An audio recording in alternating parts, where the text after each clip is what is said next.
بسم الله الرحمن الرحيم الحمد لله رب العالمين والصلاة والسلام على أشرف الأنبياء والمرسلين نبينا محمد وعلى آله وصحبه أجمعين أما بعد.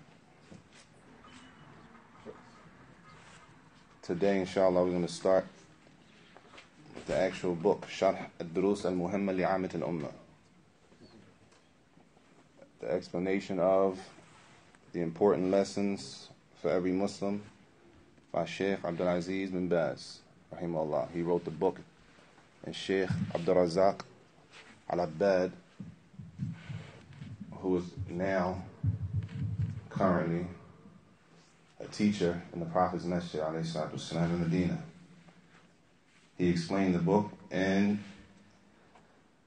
it's a short, concise, summarized, not too detailed.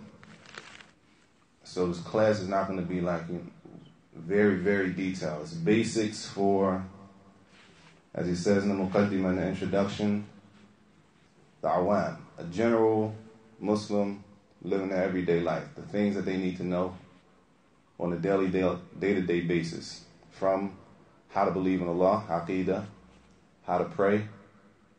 There's a chapter in the book dealing with fiqh, how to pray, the pillars of the salah. And there's a chapter in the book, a chapter of tafsir, the meanings of the short surahs in Juz Amma, from Juz Amma. And there's a chapter in the book on adab, behavior, how the Muslim is supposed to behave and carry himself for the general person that every Muslim should be able to benefit from. So the book, the metin itself, is very short. And Sheikh Abdul Razak, when he explained it, he said basically he's not going to over-explain the book, because the point of the book is not to be too detailed and over anybody's head. It's for Amatul Ummah, the general Muslim living their everyday life. So, inshallah, we're going to try to keep it as the author intended it to be. Now, the first section of the book is actually tafsir. And the tafsir, the meaning of the short surahs from Juz Amma. And he actually did Al-Fatiha. He started with Al-Fatiha. He did from Zalzala, the earthquake, back to An-Nas. And that can be a whole class in itself. We're going to start with, he says, Ad-Dars Al-Thani, Arkan al-Islam. The second lesson in the book, dealing with the Arkan al-Islam, the pillars of al-Islam. So the metin itself, which is the actual text that Sheikh bin Baz wrote, and he's basically describing what the teacher should be teaching the student, or what the person should be teaching the person he's teaching. It could, sometimes we find ourselves, we teaching somebody, it doesn't necessitate that we're on a microphone. If a new Muslim comes to us and asks us, how do I make wudu, you find yourself in a situation where you're teaching. If a new Muslim comes and they say, well, in Ramadan, do I have to fast? Or when we say La ilaha illallah, whatever the question is, a person finds themselves in a situation where they're the teacher. So he basically gives instruction in the beginning of what the person should learn. Bayan wa arkan al-Islam al-khamsa. Wa awwaluha wa a'zamuha shahadatu an la ilaha illallah wa anna Muhammad Rasulullah. To the akhir of the metin. So in the explanation he starts with what we all know. Al-Islam lahu arkan la yaqumu illa alayha. That Islam has pillars that the religion, a person cannot uphold their Islam except that they implement the arkan, the pillars, the 5 pillars. And now he gives a definition of what is a pillar, a rukn. And a lot of ulama, when they explain books, they give the definition of, first, what are we talking about, to make sure that we're all on the same page. If I understand a pillar to be one thing, and everybody else listening understand a pillar to be something else, then I'm talking to myself. So now we have to understand what is a pillar. No. No. So he says, الركن والركن هو جانب الشيء الأقوى الذي لا يقوم الشيء إلا عليه. الركن, a pillar in the Arabic language, is the strongest point of something, or the strongest side of something, that without that side or without that thing, whatever is holding it can't stand except that it has this. Right? Just like we know, an example, وَمَثَلُ أَرْكَانِ الْإِسْلَامِ مَثَلُ الْأَعْمِدَةِ فِي الْبُنْيَانِ. The pillars of Islam are compared to the pillars of a building. If the pillars that are upholding the building are shaky, then we know the foundation and the building is going to be shaky. And if the pillar or the pillars of the building are strong, they're in place, they're where they're supposed to be, then we know that the building is going to be upright, the foundation is good, and it's a praiseworthy building. And he says the same thing for Islam. Arkan al-Islam, they are jawanibuhu al-aqwa, the strongest parts, or the strongest things, the most significant things in Islam, التي لا يقوم الإسلام إلا عليه, that a person's Islam cannot be correct. A person's Islam will not hold up except that they have these pillars in place. The importance of the pillars. They have to be in place for a person's Islam to be correct. Then he goes into the definition of Al-Islam. When we say the definition,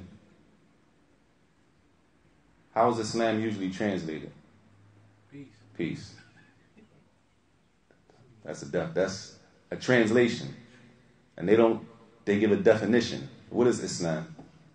And generally it says peace. Islam is peace. He says, هو الاستسلام لله تبارك وتعالى بالتوحيد. For a person that they give and they submit to Allah by practicing a tawheed, singling Allah out in His worship, and other aspects of tawheed, rububiyyah and uluhiyyah, but making sure that a person is not worshiping anything along with Allah. This is Al-Islam. This is the core of Al-Islam. Islam does encourage peace also, but that's not the core. The core of Islam is that a person submits all their worship and they direct all of their worship to Allah Jalla wa Ala. Al-Islam. So if a person, and he's going to come to this later, if a person refuses, if they refuse to direct all their worship to Allah, then this is a certain type of person. They've rejected. He says, فَهُوَ مُسْتَكْبِرٌ. He's rejected the submission. He refuses to submit. He may know, as the Kuffar Quraysh in the time of the Prophet ﷺ, he's going to come to that later, they knew what he was referring to, ﷺ. They understood that if they said, La ilaha illallah Muhammad Rasulullah, they understood what that meant and what that necessitated from them and what they would have to do with the other gods that they were worshiping. So they refused, they rejected, even though they understood what he was saying. And this is important, they understood Arabic. He went to his people speaking the same language that they understood. They understood Arabic. The Quran was revealed in Arabic. The Prophet ﷺ was speaking Arabic. So when he came to him speaking Arabic, they understood exactly what he was saying. When he read the ayat from the Quran, they understood the ayat and what the ayat necessitated and what the ayat meant. If we accept that ayat, as he's going to come later, if we accept that ayat, that means that we can't worship the gods that we worship now. They understood that. And this is from the explanations and the meanings of the Shahadah. That it's a negation of one thing and it's an affirmation of another thing. And it's going to come a little later. And if a person also, he says, if a person does submit and directs his worship to Allah, istaslama lillah. He directs his worship to Allah, but at the same time, وَلِغَيْرِهِ. He also worships other than Allah. This is not a person of Tawheed, and this is a mushrik, as he has combined worship along with Allah.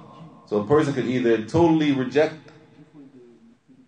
Al-Islam, the kalima, at-tawheed, they can totally reject singling Allah out in worship, which is one type of person, mustakbir.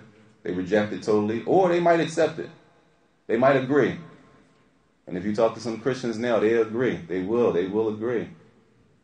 Some of them, that there's one God, He's the one who causes death. He's the one who makes it rain. He's the one who gives life. We thank Him for everything. Rububiyyah. They don't have a problem with that. The people in the time of the Prophet didn't have a problem with that. But when it comes to worship, they make shirk.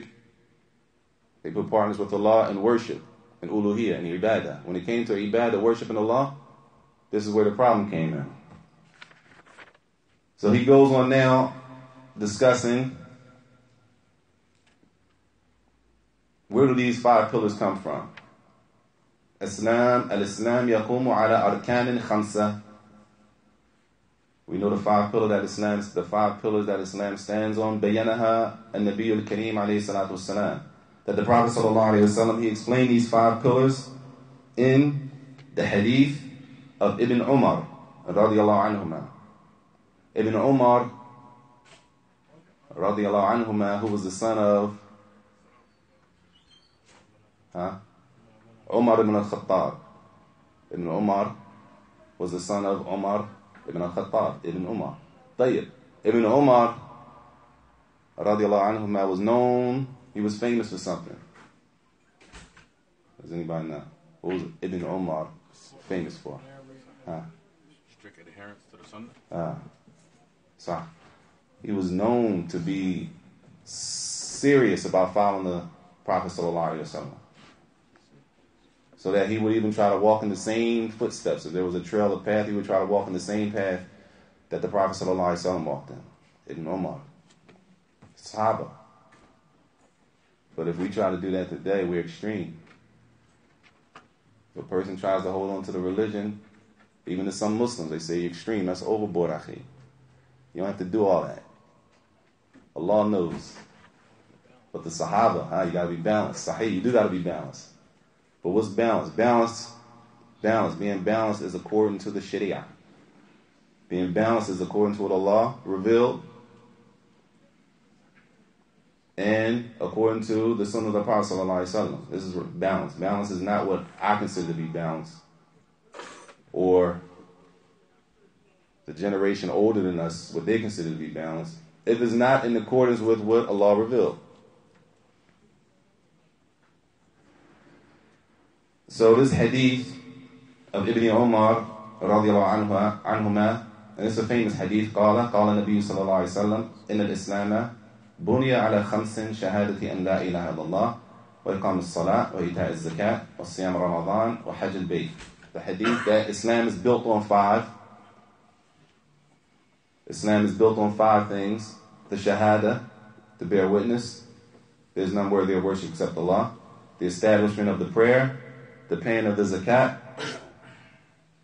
fasting Ramadan, and making the hajj. And there's more than one narration for this hadith. So these are the 5 pillars that a person, that Islam stands upon. Then the question is, because he says now, أعظم هذه الأركان وأعلاها شأنا شهادة أن لا إله إلا الله وأن محمد رسول الله. He says that the most important pillar is the Shahadah, to bear witness that none has the right to be worshipped except Allah, and that Muhammad sallallahu alaihi wasallam is the messenger of Allah. From the hadith of Ibn Umar, that Islam is built on 5. Ibn Umar, and the hadith that is in Sahih al-Bukhari, and it's in Sahih Muslim. And we said last week the importance of Sahih al-Bukhari is what? What is the significance of the book Sahih al-Bukhari? It's the most authentic book after the Quran. The most authentic book that the Muslims have after the Quran. After the Kitabullah, the most authentic book is Sahih al-Bukhari. So this hadith is in Sahih al-Bukhari, where the Prophet ﷺ said, Islam is built on 5. To bear witness, none has the right to be worshipped except Allah. Establish the prayer, pay the zakat, fast Ramadan, and make hajj. Tayyib. the most important pillar is the first one, the Shahadah. Right? Do we agree on that? The most important pillar is the Shahadah. How do we know the Shahadah is the most important pillar from this hadith? Huh? Sah. The first thing the Prophet ﷺ mentioned is the Shahadah. قدمها. He mentioned the Shahadah before everything else. He mentioned 5 things, but the first one that he mentioned was the Shahadah, to bear witness that none has the right to be worshipped except Allah. And he says that وَلِهَذَا قَدَّمَهَا عَلَيْهِ الصَّلَاةُ وَالسَّلَامُ فِي الْحَدِيثِ. This is why the Prophet ﷺ started with it. In another hadith, there's many hadith, but the book, as you said, is supposed to be, short, summarized. The famous hadith when the Prophet ﷺ sent Mu'adh to Yemen to give da'wah to Ahl al-Kitab, the people of the book. And he told them the first thing is Mu'adh. Mu'adh who? Ibn Jabal, radiallahu anhu. He sent Mu'adh ibn Jabal to Yemen to call the people, and he said the first thing that you had to call them to is what? La ilaha. He said, if they obey you in that, then let them know that they have 5 prayers that are obligatory on throughout the day and the night. The most important thing. He brings this one hadith and he says this is why the Prophet ﷺ started with the Shahadah. And in another hadith, بُنِيَ الْإِسْلَامِ عَلَى خَمْسٍ شَهَادَةِ أَنْ لَا إِلَهَ إِلَّا اللَّهُ وَأَنَّ مُحَمَّدًا رَسُولُ اللَّهِ. For Shahadatan, and they count as one. They go together. They count as one, they go together. Shahadatan. طيب. He says, showing the importance of the Shahada. وَلَا إِلَهَ إِلَّا اللَّهِ هِيَ أَعْظَمَ كَلِمَاتٍ عَلَى الْإِطْلَاقِ. The greatest thing, على الإطلاق, the greatest thing that a person can utter is the Shahada. Is the greatest thing that a person can say out of their mouth is the Shahada, and La ilaha illallah and Muhammad Rasulullah. He says, وَأَفْضَلُهَا وَأَجَلُّهَا وَهِيَ أَفْضَلُ الذِّكْرِ. And it is also the best dhikr that a person can make.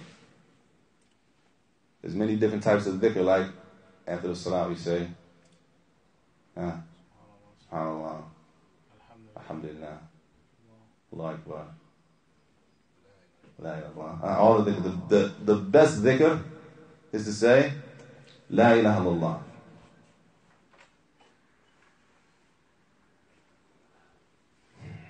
طيب.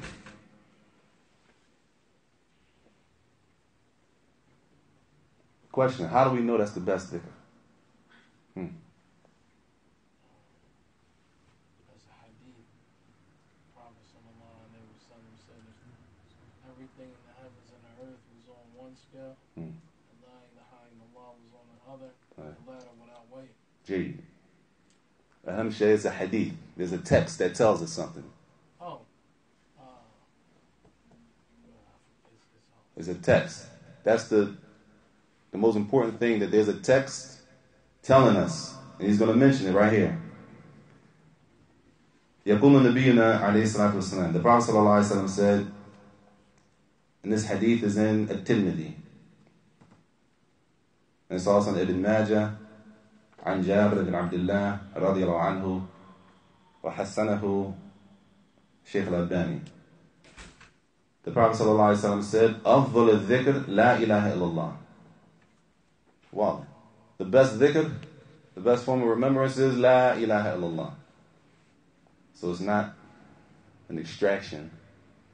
That's the hadith. أفضل الذكر لا إله إلا الله. طيب. ويقول عليه الصلاة والسلام in another hadith. He said in another hadith, خير الدعاء دعاء يوم عرفة. That the best dua is the dua that's made on Yom Arafat. And Yom Arafat is when? During Ramadan. Sah? Oh, no. Yom Arafat is during Ramadan. Hajj. They can't hear? The questions upstairs, they said they can't hear. Oh, they can't hear? I'm sorry. Okay.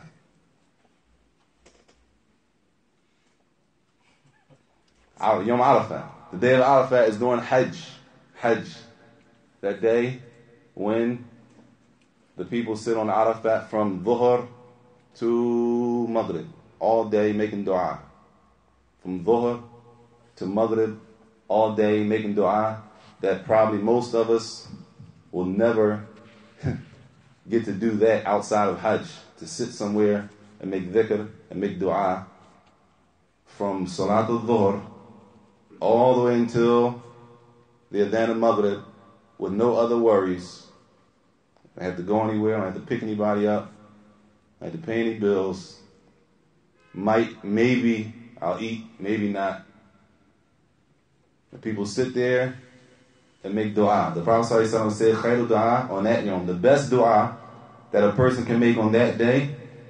And then he said, wa khairu ma qultu ana wa nabiyyuna min qabli. And the best thing that I've said and the prophets before me, the best thing, he said, la ilaha illallah wahdahu la sharika lah. That there's no deity worthy of worship except Allah, by himself with no partners. Lahul mulku wa lahul hamdu wa huwa ala kulli shay'in qadir. That all the praise is his, and the dominion is his, and the dominion is his, and he is able to do all things. And this hadith is recorded in At-Tirmidhi. So this is the status of the Shahadah, La ilaha illallah. That is the best dhikr. It's the best thing a person can say. And this is why when the person is on their deathbed, it is from the sunnah that we do talqeen, that we go to the person that's on their deathbed and encourage them to say La ilaha illallah, as the Prophet ﷺ did when his uncle was on his deathbed. That we go to the person and encourage him to say the Shahadah, so that on Yawm al-Qiyamah they can come and at the least they have the Shahadah on their side. So he says about the Shahadah, وَهِيَ الزُّبْدَ دَعْوَةُ الْمُرْسَلِينَ وَخُلَاصَ رِسَالَتِهِمْ. طيب. He says, in this call to the Shahadah, to La ilaha illallah, it was basically the zubda of the da'wah of the messengers. This is their main call.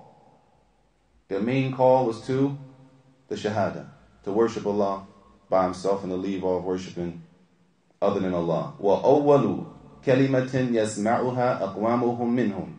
And this is the first thing, when they went to their people, the first thing that they called them to was the Shahadah. And this is a lesson, this is how we're supposed to implement da'wah, following the Prophet ﷺ. And sometimes we start with issues that in reality a person may have an excuse to do what they're doing, and we start with the wrong thing a lot of times. Sometimes we start with material things that, not to say is not important, but they're not as important. And the Prophet ﷺ, he taught us how to give da'wah, but it's in the sunnah, and it has to be studied. It has to be read. The biography of the Prophet ﷺ has to be read. The seerah of the Prophet ﷺ has to be studied. I'm sure we all know the biographies of some people that bring us no benefit other than wasting our time and taking us away from the dhikr of Allah Jalla wa'ala. We probably know when they were born, where they're from, what high school they went to, what kind of car they drive, but they bring us no benefit. But if we start talking about the Prophet ﷺ, we're quiet. We don't know as much as we should know about the one who Allah said that he's a mercy, that he sent him as a mercy to mankind. طيب, he says, فَأَوَّلُ مَا يُخَاطِبُونَهُمْ بِهِ اُعْبُدُ اللَّهَ مَا لَكُمْ مِنْ إِلَهٍ غَيْرُهُ.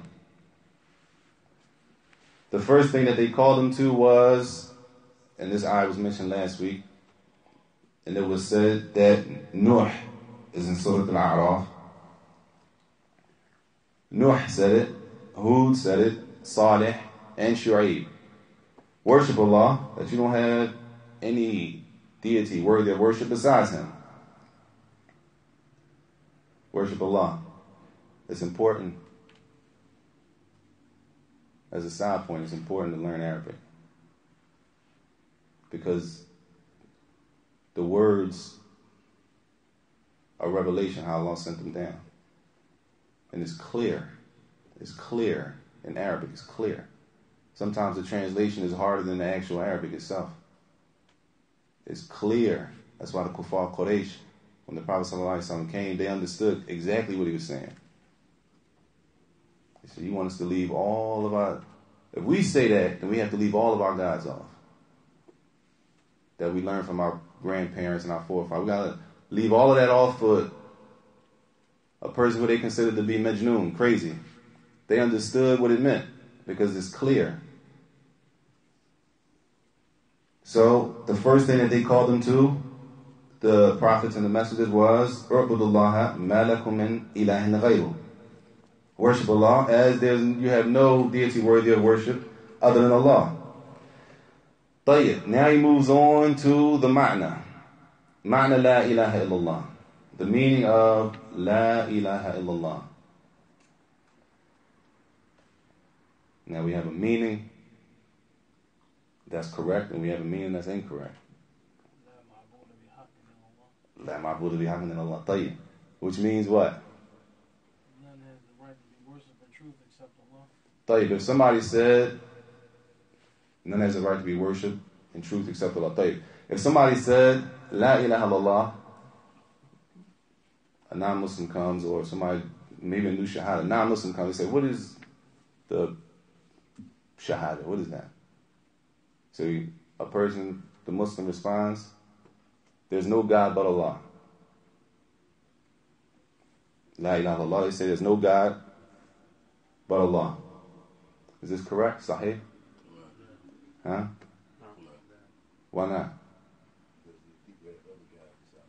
Right. There's people worshiping other things they take as other gods besides Allah. And it's known. It's not a secret. Some people worship a cow. Some people worship Isa alayhi salam. There's many things that people worship. They've taken them as gods. So other gods do exist. And it's an ayah in Surah Al-Hajj that I leave for anybody to look it up that mentions this specifically. If I'm not mistaken, it's Surah Al-Hajj. طيب.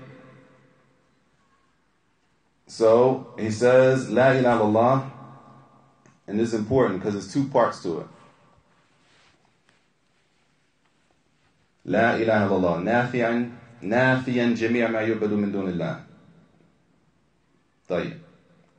It has two parts, which is considered to be the same word again, arkan, pillars of the Shahadah. Pillars of the Shahadah, right?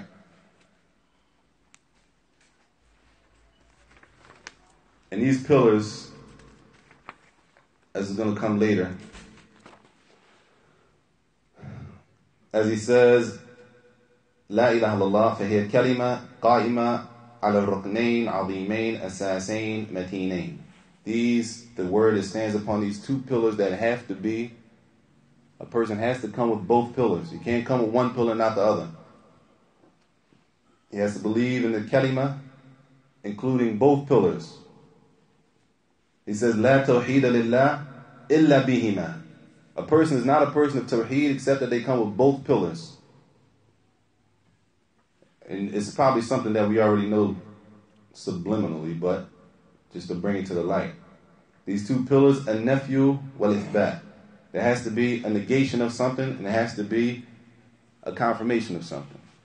So if a person just comes with the negation, and he doesn't come with the second part, the confirmation, this is not tawheed. Or if he comes with the confirmation, doesn't come with the negation, it's not tawheed. It has to be combined. And this is how Allah revealed it. He revealed the kalima like this. He says, the first thing, نفي عام لكل ما يعبد من دون الله. A person, when they say, and we'll just say La ilaha. If a person says that, La ilaha, they have negated anything. It's a general negation of anything being worthy of worship. La ilaha. So a person comes, they want to take Shahadah, and they say La ilaha. They don't complete. They haven't fulfilled both pillars. They only said one portion of the Shahadah. This is the general negation. It's general. They negate anything having the right to be worshipped. The second portion is إثبات خاص للعبادة بكل معانيها لله وحده. The second part, the first part was general. The second part is specific. The first part was general. The second part is specific. The first part, La ilaha. They deny anything having the right to be worshipped. Anything.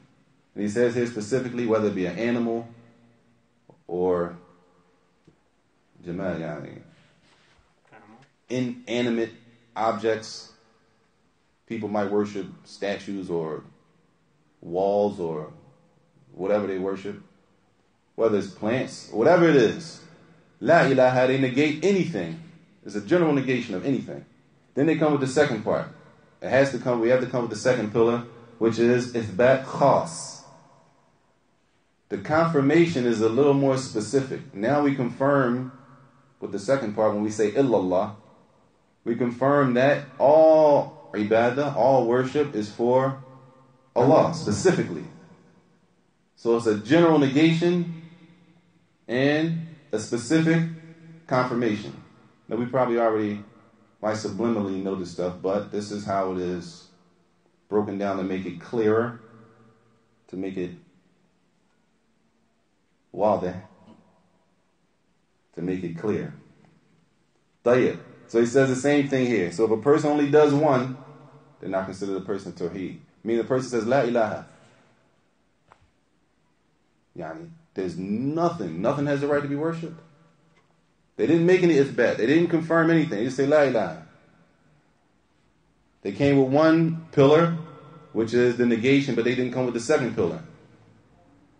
Or if a person comes and they say, yes, Allah has the right to be worshipped. He does. But they don't come with the first pillar. They don't negate anything else having the right to be worshipped. That's not tawheed. It has to be a negation. Because some people might, and that's why I said it's a mushrik. They worship Allah, but they worship other things too. They make shirk. So it has to be both pillars have to be completed. Clear? Wadah? Questions right now? Anything not clear? The two pillars. The first pillar is general, a general negation. The second pillar is a specific confirmation. Would we say that in the general, they even denying the rights of Allah subhanahu wa ta'ala being worshipped? Because it's general. It's general. Do they deny that the rights is due to Allah? Generally, yeah. The meaning of the Shahadah. No. I'm with you. The meaning brings in that, where he says that they deny anything dunillah. Right? When you come with the meaning of the Shahada, everything is inclusive. But if a person just comes and says La ilaha, and that's another important reason learning Arabic. Because that La ilaha, that fatha on the ha, is La nafiya lil jins. That's a whole nother subject. But it's from Arabic. That's why the Arabs understood when the Prophet ﷺ came with it. They understood Arabic, so understood me. We might look at it now, because we learn Arabic, we might look at it now as, oh, that is a qaida. That's a principle in Arabic that means this. They understood it. We learn, okay, if you use it like this and it comes with this fatha on the end, then you have mean. They understood it just like that without all of that, because it's their mother tongue. Right? When we come with the whole connection of translation, then we start getting to what you talking about, which I don't want to go too deep into that. I'm with you now. It's a general negation and it's a specific confirmation.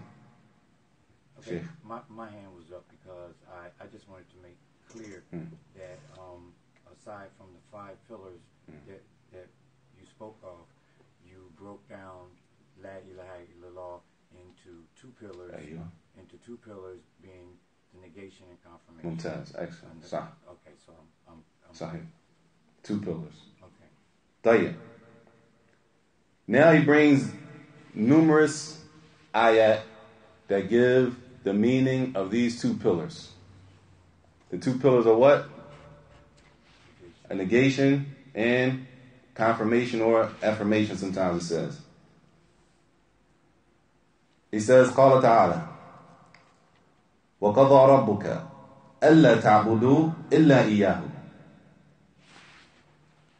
Now, understanding there's a negation and a confirmation in the ayah. Allah commanded, وَقَضَى رَبُّكَ أَلَّا تَعْبُدُوا, that you do not worship. Is this a negation or a confirmation? Confirmation. Listen. Allah commanded, أَلَّا تَعْبُدُوا, that you do not worship. Confirmation or negation? Negation. You with me? لَا تَعْبُدُوا أَلَّا تَعْبُدُوا, that you do not worship, which is the meaning of what? La ilaha. Right? La ilaha is the negation. Sah? You with me? The negation. Allah said, وَقَضَى رَبُّكَ أَلَّا تَعْبُدُوا, that you do not worship. Allah commanded that you do not worship. La ilaha. But that's not the end of the ayah. Then Allah says, إِلَّا إِيَّاهُ, except for Him. Which is the what? Confirmation. Clear? So in the ayah is the meaning. Is the ayah is the meaning of the negation and the confirmation. That's one ayah. There's another ayah. He says, وَقَالَ تَعَالَى حِكَايَةً عَنْ نَبِيِّهِ إِبْرَاهِيمَ عَلَيْهِ السَّلَامِ. When Ibrahim alayhi salam said, إِنَّنِي بَرَاءٌ مِمَّا تَعْبُدُونَ. Ibrahim said, we're talking about right now the negation and confirmation. We just want to pick it out of the ayah. This is the ulama used as a proof that there's a negation and a confirmation in the Shahadah. Ibrahim said, إِنَّنِي بَرَاءٌ مِمَّا تَعْبُدُونَ. I'm totally free from what you worship. I'm free from what you worship. Is this a confirmation or negation? Negation? Anybody else? Confirmation? Yes. Innani bara'un. I have nothing to do with that which you worship. It's a negation. I have nothing to do with that. Somebody comes and says, Fulan owes me this. I don't have anything to do with that. That's not my business. That's between you and him. Right? Ibrahim alayhi salatu wasalam said, Innani bara'un mimma ta'budun. I don't have anything to do with what you worship. Right? But that's not the end of the ayah. He says, Illa alladhi fatarani. I don't have anything to do with what you worship except for the one who created me. You get the confirmation? So one is a negation. I don't have anything to do with that except for the one who created me. Ibrahim alayhi salam. You with me, Shaykh? Tayyib. Another ayah with the same meaning. وَلَقَدْ بَعَثْنَا فِي كُلِّ أُمَّةٍ رَسُولًا أَنْ يَعْبُدُوا اللَّهَ وَاجْتَنِبُوا الطَّاغُوتَ. Allah said, we have sent to every nation a messenger commanding them to worship Allah, which is what? Tayyib. We want to know which one is the confirmation, which one is the negation. We sent a messenger to every nation commanding them, worship Allah.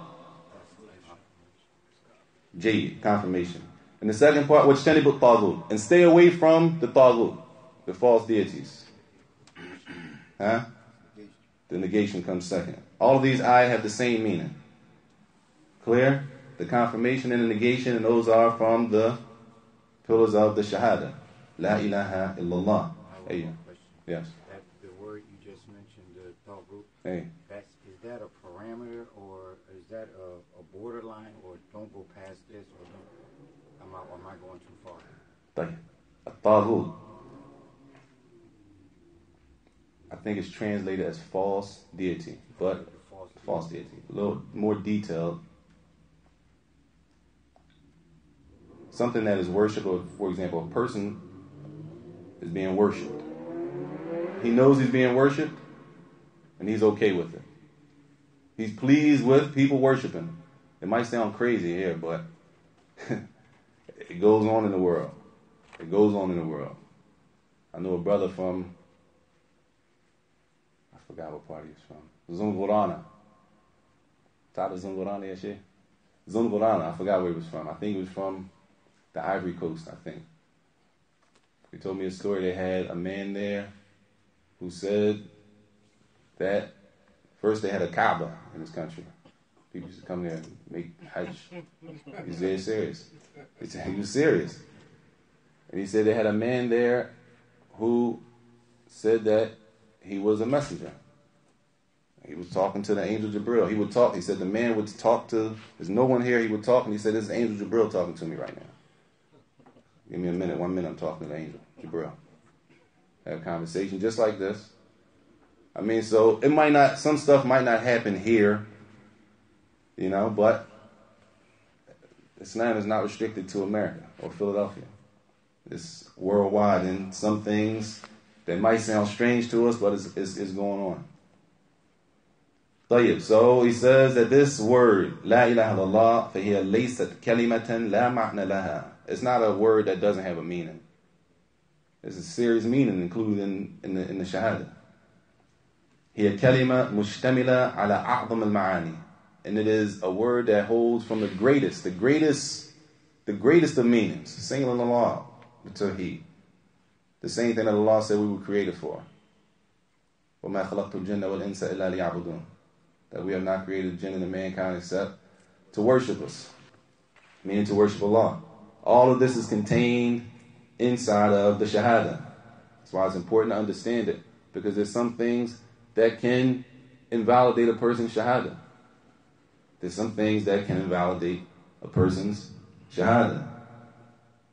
So that doesn't mean that we go around, you know, I ain't Muslim no more. It's serious. Making takfir to say a person not Muslim anymore. Sometimes people will tell you though.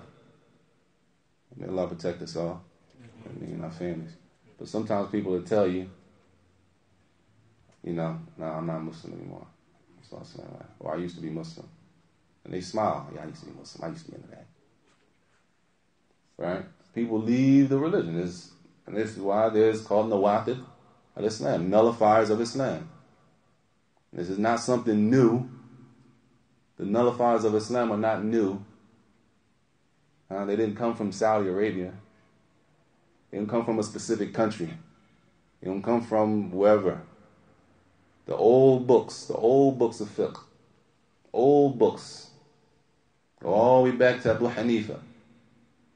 Over 1,000 years ago, in those books of fiqh, there's a chapter on how do you deal with a murtad. How do you deal with an apostate? 1,000 years ago. It's not new. So people do. There's some things that can remove a person from Islam. Right? So it's important to know how to keep ourselves and our family and our children safe. Tayyib, he says, so the person who says La ilaha illallah, and he understands and he implements the word La ilaha illallah, the kalima La ilaha illallah, he said this person La yad'u illallah. He's not going to worship or make dua to anybody else besides Allah. If he understands what La ilaha illallah means, he's not going to direct any form of his worship to anything other than Allah. A person who doesn't understand it, is it possible that they might worship something Allah? Is possible. It's definitely a possibility. But he says for the person, he says, فَإِنَّ قَائِلَ لَا إِلَهَ إِلَّا اللَّهِ حَقًّا وَصِدْقًا لَا يَدْعُ إِلَّا اللَّهِ.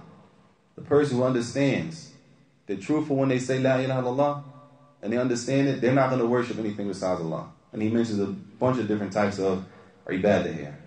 He says, and they're not going to direct any forms of their worship except to Allah. They're not going to depend, rely, put all of their reliance on a person or anything other than Allah. The person who understands the kalima La ilaha illallah. And this is why it's important that we can see that the mujarrad, as he says, mujarrad, وَبِهَذَا يُعْلَمْ أَنَّ مُجَرَّدَ قَوْلِ هَذِهِ الْكَلِمَةِ لَا يَكْفِي. That just for a person to utter it they say it, it's not enough. Not enough, meaning we're going to say, no, he's not really a Muslim. We don't look inside their heart. Huh? The hukum on a person says they're Muslim, they say the Shahadah, they're Muslim. As far as we know. They come, we take what's on the parent. What's a parent? The Zahir, they say the Shahadah, khalas. They take the ruling of a Muslim. Even in the books of fiqh, it mentions if a non-Muslim came through that door, you know him. You might come up with him. Not him. But if a non-Muslim came through that door right now, as is mentioned in the books of fiqh, and he came in here right now, and he came, grabbed the microphone and called the adhan, and you know him, yesterday you saw him, or you saw him the day after Asr, and he wasn't Muslim, and he came through that door right now and called the adhan, he will get the ruling of being a Muslim. He uttered the Shahadah. Now, if he goes and say, I was just joking, man, I wasn't really. Sorry about that, y'all. Huh? And he says, I was just playing or something like this. And this is exactly what they mention in the books of fiqh. He comes in, he calls the adhan. Right? They give him the ruling of a Muslim. If he comes after that and tries to take it back, now you've apostated. And there's a punishment for the apostate. If we're in a Muslim country and everything is the conditions and everything goes through, there's a punishment for that. Point being of this, mentioning this, is that the apparent, what's apparent? A person that utters the Shahada, what's apparent is that they're Muslim. If they come and make a naqid and nullify their Islam after that, we're not in a position here anyway to give the punishment for an apostate. We're not under legislation here where you can deal with an apostate the way you want to deal with them, or the way Islam says to deal with them. But if they were in a Muslim country, then they're going to have to deal with, see that?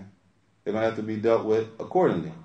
Point being, he's saying not yakfir. When he says that it's not enough for a person just to utter the word, yani, if they come with something after that, they don't understand and they don't implement the word, the kalima, the shahada, the way it's supposed to be implemented, then a person could possibly leave the religion.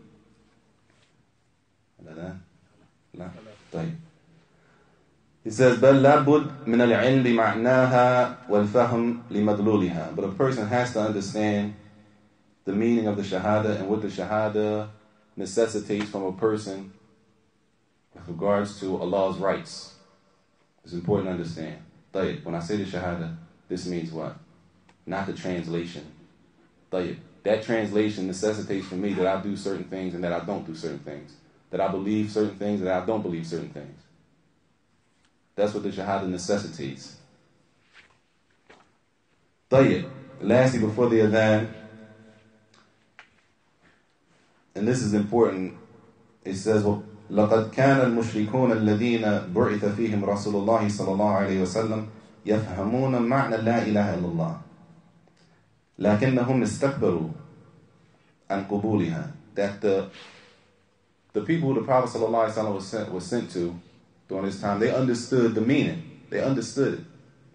They understood what La ilaha illallah meant, and they understood what it necessitated from them. Now, how do we know that? How do we know? Where did I get that from? That should be the question. In the Quran. In the Quran. Allah Akbar. And that's what I forgot to mention at the beginning. The Masad al-Talaqi.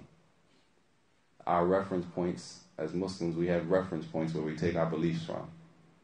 It may sound simple, but when you get into more detailed discussions about aqeedah and belief, you'll find that it's not as simple to some people. Yes? When you was talking about you had a part about belief from your heart. This is pertaining to like when Allah called you back and the angel asked you a question. You said, was you saying what other people were saying? Right. Or was you right. really believe? Right. So this is what you mean when you say he has to mean what he's saying. Right. You can't just be saying what men say. Right. I mean, he's going to be held accountable. We don't know. A person comes in and they say, La ilaha illallah. I just saw you at Asa. I said, La ilaha illallah. What are you going to say? He ain't Muslim. He comes here, he calls the adhan. He comes and prays with us. you might not, just out of surprise, you might, subhanAllah, I don't know. But to say, nah, I'm not accepting your Islam, it's the dhahir. A parent was a parent, is that he took Shahadah. Yeah, I saw him 3 hours ago and he wasn't Muslim. He comes in here for Maghrib and prays. If he's joking, tayyib, Yawm al-Qiyamah is, and we're not in a situation like, where we can actually, we don't have any Islamic court system set up. It's not our reality. Tayyib, it says in the Quran about the disbelievers when the Prophet ﷺ came to him, Kufar Quraysh, and he told them about La ilaha illallah, to show that they understood. قال تعالى إنهم كانوا إذا قيل لهم لا إله إلا الله يستكبرون. When it was said to them La ilaha illallah, they were rejected out of pride. They understood it meant, but they were rejected. ويقولون أئنا لتاركو آلهتنا لشاعر مجنون. Are we supposed to, and this is the point, are we supposed to live, خلاص? Yeah.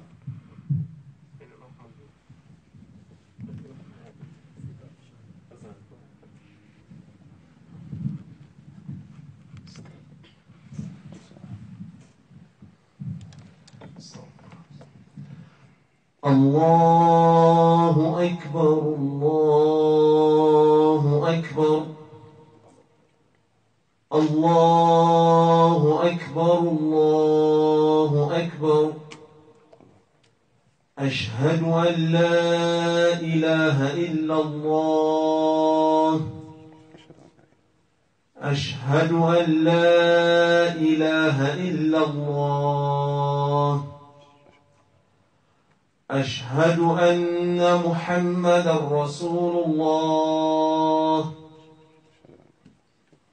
أشهد أن محمدا رسول الله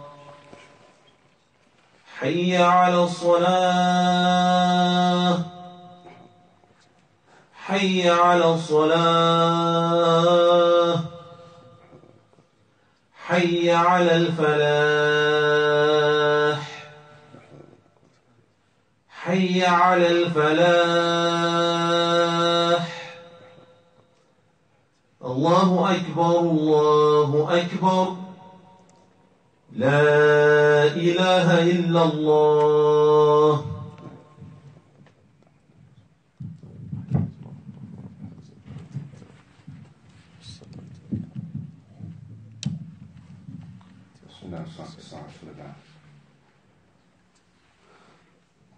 So before we stop, so in the last ayat, they said, when it is said to them, La ilaha illallah, that they rejected. They're prideful and they reject the Shahadah. And the next ayat says, وَيَقُولُونَ أَإِنَّا لَتَارِكُوا آلِهَتِنَا لِشَاعِرٍ مَجْنُونَ. They said, are we supposed to leave off our gods that we worship for this crazy poet? Talking about the Prophet ﷺ. Are we supposed to leave off our gods? They understood that if they said the Shahada, they have to leave off worshiping all of those other gods. They understood that. So they said, as Allah said, and this is in Surah Al-Safat, ayats 35 and 36, if you want to go back to the tafsir. Safat, ayats 35 and 36. They said, are we supposed to leave off worshiping all of our gods for this crazy poet? As they said, the Prophet used to call him a poet, because when they heard the Quran, and they were people who did poetry. They were people who knew what poetry was. They knew this is what they did. They would go down to the Kaaba and recite poetry and 100 lines of poetry. They knew what poetry was. So when the Prophet came reciting the Quran, they knew that that wasn't poetry. They said, man can't make that up. He can't make that up.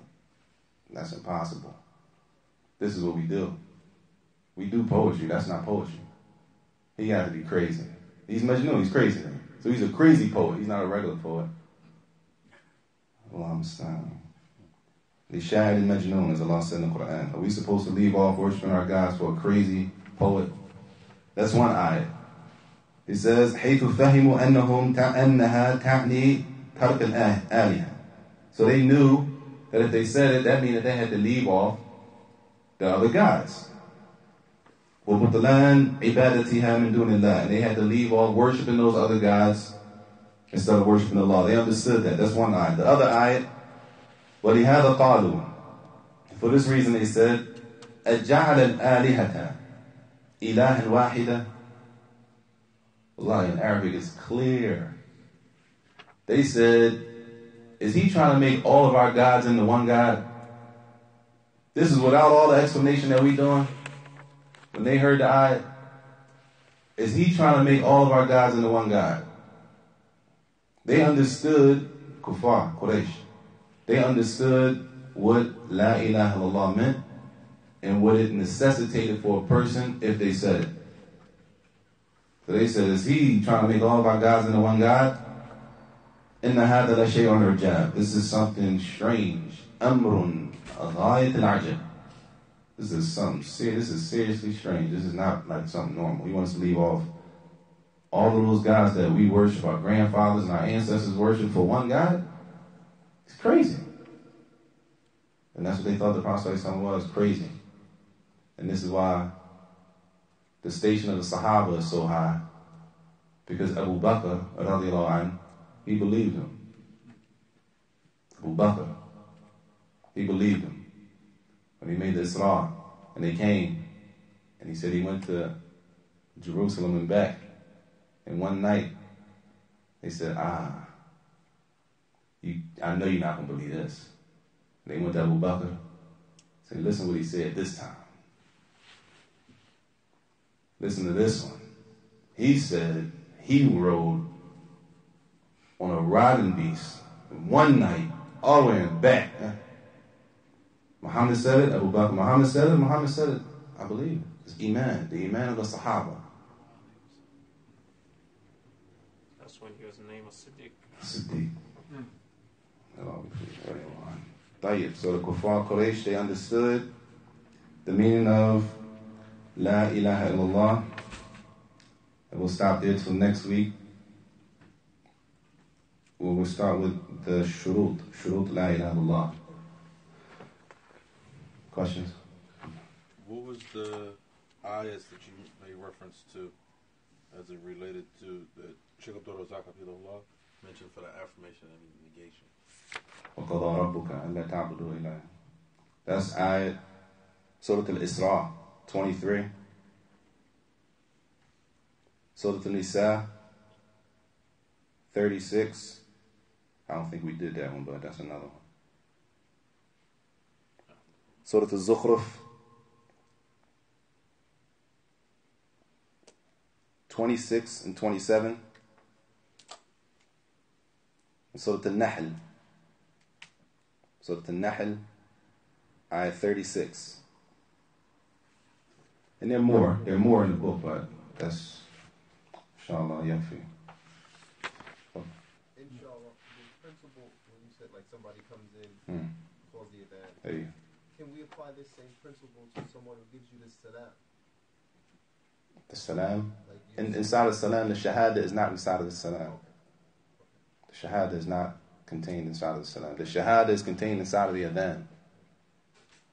Ashhadu an la ilaha illallah. See, I saw him yesterday.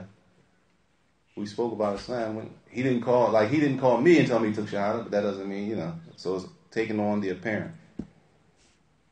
Was you meaning like when he just said that? Was he meaning like if somebody just give you salam, you know they not Muslim, but they give you salam, like you return the salam? Yeah, that's what you're talking about, right? Yes, that's what a person walk up to you, say they're not Muslim, they give you the salam. At that point, you know they're not Muslim, right? Like the hukm of returning the salam to a non-Muslim. Wa alaikum. Huh? Wa alaikum. Wa alaikum. When the Jews said that, they didn't give the salam now. The salams. Assalamu alaikum. Oh, I'm sorry. My bad. That's a whole nother, and that's an ayah pertaining to that. That's what he's talking about. He's talking about that. He's talking about that. But in the salams, the shahada is not contained within the salams.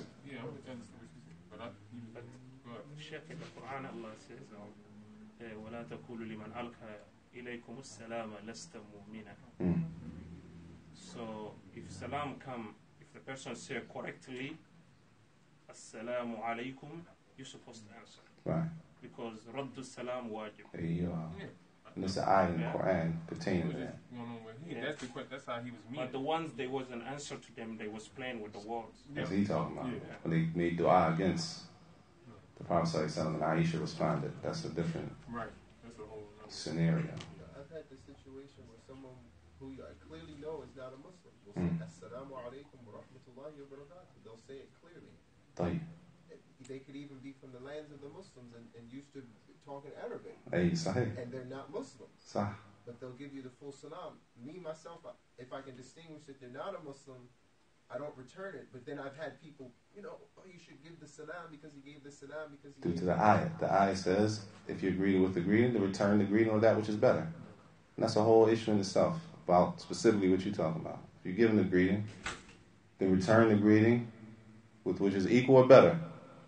They say, Assalamu alaikum wa alaikum assalam. Assalamu alaikum wa rahmatullah wa alaikum assalam wa rahmatullah. They say, Assalamu alaikum wa alaikum assalam wa rahmatullah. That's a whole issue about returning the greetings to the non-Muslims. That's a whole...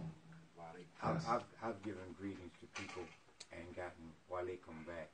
You initiated the greeting? Yes. They Muslims? I was totally offended by it. And I was, in fact, appalled by it.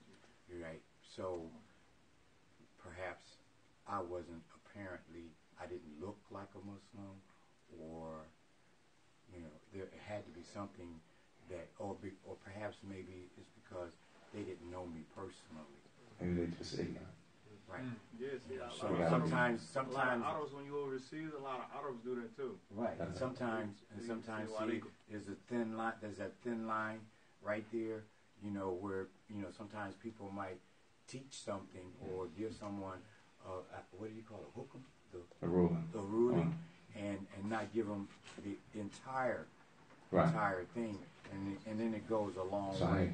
That's the importance of learning and not being okay with not knowing. We shouldn't be okay with not knowing. Right. We shouldn't be okay with not knowing. We should be trying to the best of our ability to learn. And we got to give our brothers and sisters excuses for their ignorance, because we're all ignorant to some extent. Assume they don't know. And that's one of the biggest benefits I got being there, is the people are soft. We're hard. Everything is hard with us. We no breaks. We're hard on everything. When there's room to be soft, we're not soft. When there's wiggle room, we're not letting the brother wiggle. No, none of that. It is like this, and that's it. And it's a problem. So we gotta, inshallah, be patient and try to learn. Long style. That's what I said too. He shouldn't feel offended, because the brother just gave us an example too. Right. He wasn't want to answer, but the brother is Muslim. Right. So if Islam bring a ruling, you got to, like the Sheikh said, we seek the knowledge. Because if he was telling you to know if the person is a Muslim, then you answer, it will be a problem every day. Because Islam is not written in nobody's face.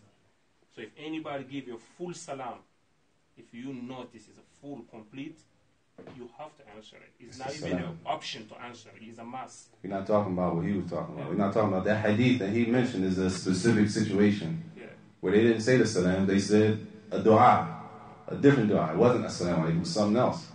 We talking about a person giving you the salams that you know to be the salams. You don't know them from a can of paint. They don't look like a Muslim to you. But we're not commanded to, scan everybody that walks up to us and gives us the salam and scan them and see if they're what they are.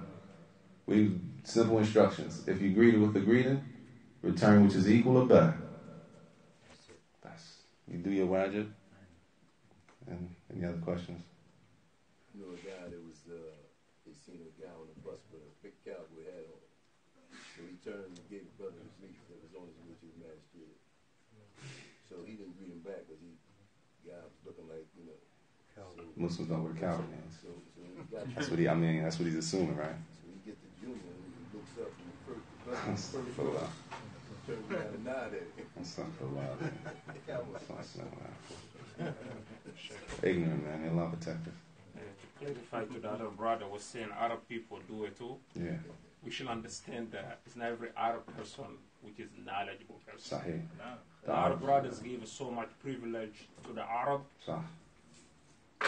The Islam don't have no, wallahi. That's why the best, some of the best, actually, the Imam was talking about Arabic. The one who speaks Arabic the most in his generation is not even Arab. So we shouldn't look at race and state something. People from being from a certain country doesn't validate an action. It doesn't validate a belief. It doesn't validate a practice. Being from somewhere, looking like something doesn't necessarily all the time validate that it's correct. It takes knowledge, knowing what's correct from the Quran, from the Sunnah, and knowing what's not correct from the Quran, from the Sunnah, and the Ijma' of the Sahaba.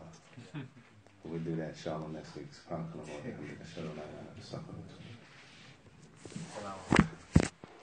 Alaikum salam wa rahmatullah.